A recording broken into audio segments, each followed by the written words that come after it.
अरे ये क्या। जैसे ही हमने ट्रेल की शुरुआत की, सामने से एक रेड फॉक्स हमारे रास्ते को पार करती हुई निकल गई।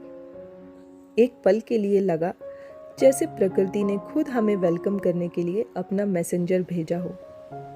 तो चलिए इसी जादुई शुरुआत के साथ आज की हमारी एडवेंचर जर्नी शुरू करते हैं। तैयार हैं ना आप? मैं हूँ आपकी होस्ट और दोस्त डॉक्टर शिवांगी मिश्रा। और चलिए आज चलते हैं प्रकृति की इस खूबसूरत कहानी की तरफ जिसका नाम है जॉन्स्टन कैनियन। कभी कभी हम किसी जगह को देखने नहीं बल्कि उसे महसूस करने निकलते हैं। Johnston canyon Banff national park की गोद में बसा एक ऐसा रास्ता है जहां पानी, बर्फ और चट्टानें मिलकर एक अनकही कहानी बुनती हैं। कहा जाता है जब इंसान रुक जाता है तब प्रकृति उसे आगे बढ़ना सिखाती है, और यही एहसास इस रास्ते पर कदम रखते ही होता है। सर्दी की ठंडक हवा में है, रास्ता सफ़ेद बर्फ से ढका हुआ है और हर कदम सोच समझकर रखना पड़ता है। जॉन्स्टन कैनियन का यह ट्रेल आज बर्फ से फिसलन भरा है।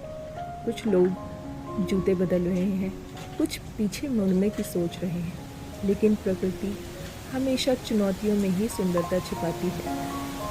जो सही तैयारी के साथ आगे बढ़ते हैं उन्हें वही नज़ारा मिलता है जिसकी तलाश सब करते हैं। लोअर फॉल्स का वह जादुई दृश्य।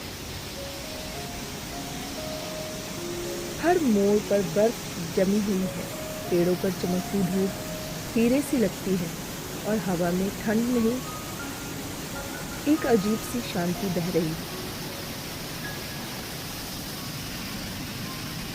यह ट्रेल लगभग 2 किलोमीटर लंबा है, लेकिन हर मीटर एक नई सोच जगाता है। कभी लकड़ी के पुलों से गुजरते हुए, कभी संकरे रास्तों पर संतुलन बनाते हुए आप महसूस करते हैं कि प्रकृति आपको कुछ सिखा रही है। हर फिसलन, हर ठोकर मानो कहती हो, धीरे चलो पर चलते रहो। कितनी अजीब बात है, हम जीवन में भी ऐसा ही तो करते हैं। कभी रास्ता कठिन होता है, कभी पैर डगमगाते हैं, पर मंजिल सिर्फ उन्हीं को दिखती है जो गिरकर भी उठते हैं। और फिर अचानक आप सुनते हैं वह आवाज़ पानी की जो दूर से पुकारता है। लोअर फॉल्स एक झरना जो बर्फ और पत्थरों के बीच अपनी राह बनाता है। उसके आसपास की बर्फ जमी हुई है, पर उसका दिल अब भी बहता है। कितना गहरा सबक है इसमें। ठंड कितनी भी हो, अगर भीतर की आग बाकी है तो प्रवाह कभी नहीं रुकता। यह झरना सिर्फ सुंदर नहीं, एक अनुभव है। जब पानी पत्थरों से टकराता है तो लगता है जैसे जीवन हमें पुकार रहा हो, गिरो लेकिन बहना मत छोड़ो। जॉन्स्टन कैनियन का यह इलाका इतना शांत है कि आप अपने कदमों की आवाज़ तक सुन सकते हैं। कहीं कहीं पक्षी गा रहे हैं तो कहीं हवा पेड़ों से टकराकर धीमे धीमे गुनगुनाती है।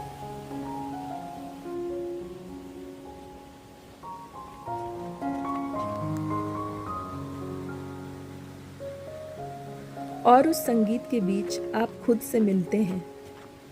शायद यही वजह है कि प्रकृति की यात्रा हमेशा भीतर तक उतर जाती है। इस ट्रेल पर कुछ लोगों के जूते सही नहीं थे, वे हर कदम पर फिसल रहे थे, कभी पकड़ बना रहे थे, कभी गिर रहे थे। तब एहसास हुआ, कभी कभी ज़िंदगी में भी सही तैयारी ही सबसे बड़ा फ़र्क लाती है। जो तैयार है वे आगे बढ़ते हैं, जो नहीं तैयार हैं वे वहीं ठहर जाते हैं या वापस चले जाते हैं।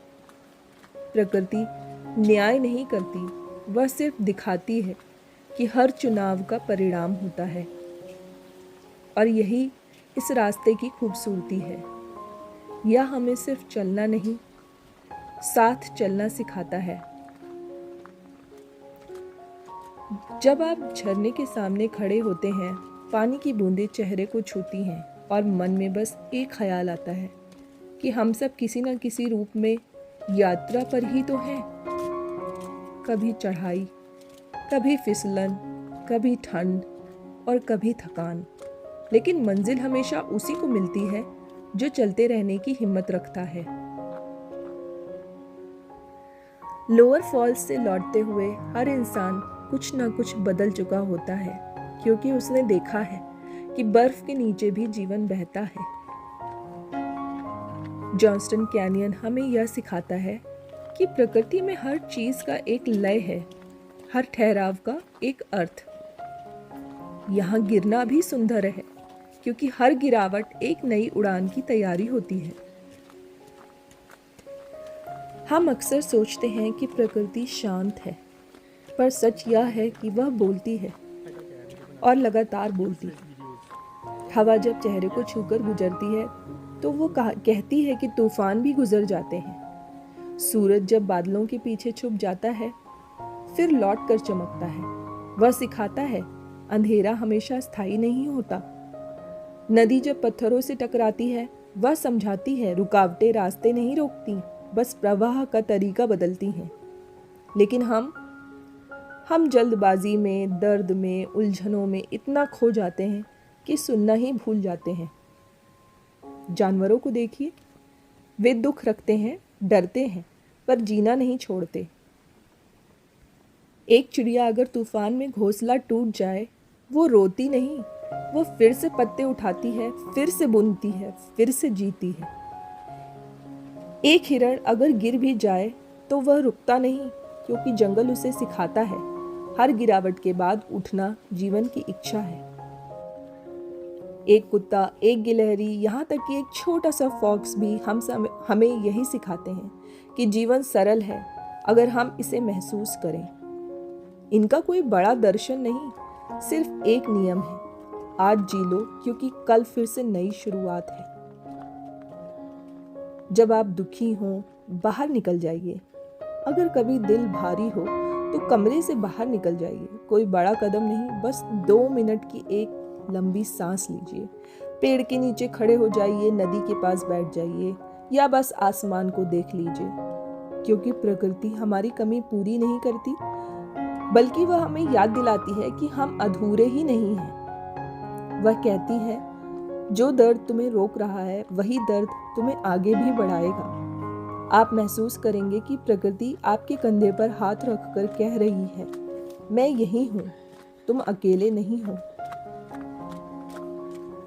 कभी कभी मैं खुद भी दुखी होती हूँ, उलझ जाती हूँ, अकेली महसूस करती हूँ, और उन पलों में मैं बाहर निकल जाती हूँ। एक गहरी सांस लेती हूँ और प्रकृति माँ को सुनती हूँ। वह मुझे हमेशा एक बात कहती है, धीरे चलो, सब ठीक हो जाएगा। वह कहती है, तुम्हारे अंदर अभी भी ताकत है, तुम्हारे अंदर अभी भी प्रवाह है, रुकना मत। और सच मानिए, यह आवाज़ किसी इंसान की आवाज़ से कहीं ज़्यादा गहरी, कहीं ज़्यादा सच्ची होती है। तो अगर आप उदास हैं, टूटे हुए हैं या थके हुए हैं, तो एक बार प्रकृति माँ की ओर जाइए। जानवरों को देखिए, हवा को महसूस कीजिए, पत्तों की गिरने की आवाज़ सुनिए, नदी के पास बैठिए। वह आपको जवाब देगी, हमेशा देती है, बस सुनना ज़रूरी है। तो दोस्तों, जब भी हम प्रकृति माँ को महसूस करने निकलते हैं, चाहे वो किसी ट्रेल का रास्ता हो, कोई शांत झरना हो या कोई गहरी घाटी, तो याद रखिए, हम वहाँ मेहमान बनकर जाते हैं, और जिस घर में हम मेहमान हो उसका सम्मान करना हमारा पहला फर्ज होता है। प्रकृति बहुत उदार है, वह हमें अपने रंग, अपनी खुशबू, अपनी शांति सब कुछ देती है, लेकिन बदले में वह बस एक छोटी सी उम्मीद रखती है कि हम उसे उसी खूबसूरती में छोड़कर जाएं जैसे हमने पाया है। कभी कभी लोग उत्साह में प्लास्टिक की बॉटल्स, रैपर या टिश्यू फेंक देते हैं, लेकिन सोचिए, ये छोटी सी चीजें जंगल के लिए कितनी बड़ी परेशानी बन जाती हैं। जानवर इन्हें गलती से खा सकते हैं, नदी इन्हें बहा नहीं पाती और वही सुंदर जगह धीरे धीरे अपनी चमक खोने लगती है। इसलिए जब भी आप बाहर जाएं, लीव नो ट्रेस को अपना मंत्र बना लीजिए। जो चीज आप लेकर आए हैं उसे वापस भी लेकर जाएं। पगडंडियों को मत तोड़े, फूलों को मत उखाड़े, जानवरों को खाने के लिए पुकारे भी नहीं, क्योंकि हर जीव अपनी जगह, अपनी रफ्तार और अपना जीवन रखता है। ट्रेल पर लगे नियम केवल बोर्ड पर लिखी लाइनों में नहीं होते, वो प्रकृति की सुरक्षा के लिए बनाई गई सीमाएं होती हैं। अगर वो कहती हैं कि इस जगह कदम ना रखें, तो वहां ना जाना ही प्रकृति के प्रति हमारी इज्जत है। याद रखिए दोस्तों, प्रकृति हमारे लिए एक हीलिंग स्पेस है, लेकिन हम उसके लिए जिम्मेदारी हैं। और अगर हम सब मिलकर उसकी रक्षा करेंगे तो आने वाली पीढ़ियां भी वही हवा, वही शांति और वही खूबसूरती महसूस कर पाएंगी जो आज हमें मिल रही है। तो चलिए आज एक वादा करते हैं, नेचर को सिर्फ देखने नहीं बल्कि संजोने, बचाने और सम्मान देने भी निकलेंगे। तो चलिए फिर इसी कहानी के साथ मैं अपनी वाणी को विराम देती हूँ। मैं हूँ डॉक्टर शिवांगी और यह थी द सोअरिंग टेल्स की एक और कहानी, जहाँ हर सफर दिल से शुरू होकर प्रकृति की गोद में पूरा होता है। अगर आपको यह कहानी पसंद आई तो इसे लाइक करें, सब्सक्राइब करें और अपने फ्रेंड्स के साथ शेयर भी करें। और अगली उड़ान में फिर मिलते हैं।